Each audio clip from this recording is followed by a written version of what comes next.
So while some financial oversight might be needed these days, my next guest says all the regulations are costing financial services companies a ton of money in lost business, specifically overseas. And you won't believe what he was told when it comes to dealing with international customers. Peter Schiff is the CEO of Euro Pacific Capital and the author of a new book, The Real Crash. It is great to have you back on the show. And I just want to tell our audience that one of the reasons why you and I are talking about this tonight is because Bank of America, of course, sold its private banking arm to another firm overseas, and this caught your attention because you were in a similar situation. Tell us about that. Well, sure. First of all, the important part of this story is what motivated Merrill Lynch to sell in the first place. And if you go back to the news reports when they first announced that they were looking for a buyer, Merrill said that it was no longer viable to be in this line of business because it was too risky. And the risks were regulatory, for compliance costs and for fines related to anti-money laundering laws. Merrill Lynch wanted to tap into the growing wealth of the emerging markets. They wanted a shot at managing the fortunes of the entrepreneurs in emerging markets. And now, because of U.S. security regulators, they can't do it.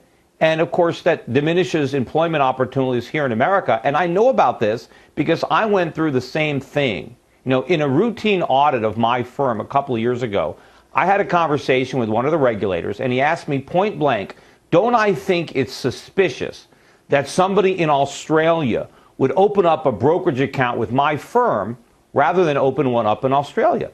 And I said, no, I don't. I just think it means I've got a good product and I'm winning this global battle as we compete for customers, and I think it's a victory. But the regulator told me, no, it is very suspicious. It could be indicative of potential money laundering, and as a result, all of these overseas accounts have to have special scrutiny. It costs a lot more money to open and maintain these accounts. And quite frankly, the foreign customers didn't like to jump through all the hoops that the U.S. regulators had me put before them. In short, so it made me uncompetitive, and I shut down my overseas business as well, and I moved it abroad. I actually set up a separate brokerage firm in the Caribbean but to Peter, handle the business. they told you that you basically have to treat anyone who's a foreign customer as if they could be a terrorist. And I think people watching out there in the audience would say, you know, number one, we've seen a lot of scandals where we've seen money laundered through banks or firms that had a branch here in the U.S., so it seems almost reasonable that they would put this sort of burden on you. And number two, they say,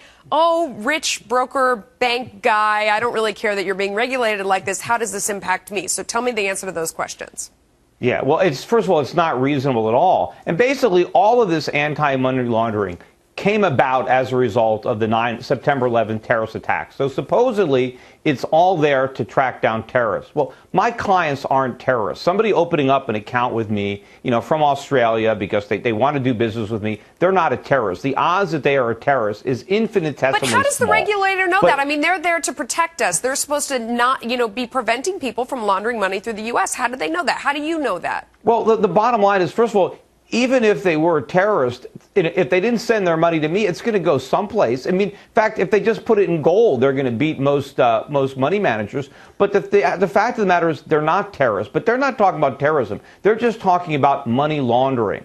But, you know, it's not money laundering. How many people in Australia are laundering money? I mean, the reason that I'm getting their business is because I'm able to appeal. And that's what Merrill Lynch was doing. They were able to use their expertise to try to win overseas business. But listening to what you're saying, I mean, if I want to launder money, I'm just going to go to Australia then and send my money to you from Australia then, if you're saying there aren't money launderers in Australia. But let's get back to why this is really important, though. You're saying this is costing America jobs, right? How is that the case?